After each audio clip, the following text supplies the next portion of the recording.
Gelelektrophoresis enables the detection of proteins and DNA or RNA. The individual molecular components of the material to be examined are separated according to charge and molecule size, and can thereby be purified at the same time or detected qualitatively and quantitatively. In order to detect DNA, the test material must be prepared accordingly.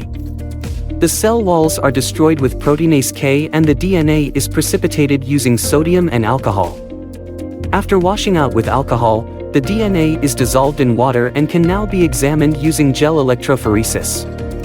The gel for gelelektrophoresis consists of the polysaccharide agarose, which is boiled with water in a similar way to gelatin and then cooled in a specific form. A semi-solid, transparent gel is created in the shape shown. At the molecular level, agarose forms a kind of three-dimensional lattice of carbons. The dissolved DNA is pipetted into the openings of the gel. There are also standards and controls for later comparison. The still wet gel is placed under voltage using two electrodes, the anode at the top and the cathode at the bottom. The DNA is negatively charged due to the phosphate groups and therefore migrates from top to bottom in the gel towards the cathode. In addition, short DNA sections migrate faster than longer ones because the long sections have a harder time getting through the agarose grid. After a certain time, the voltage is switched off and the DNA sections remain in their respective positions. To find the DNA in the gel again, ethidium bromide is applied.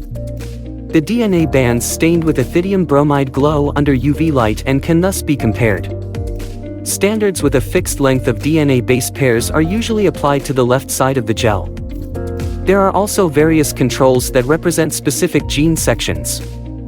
If the sequence sections you are looking for are in the examined material, they can be found as bands at the same height in the control and material columns.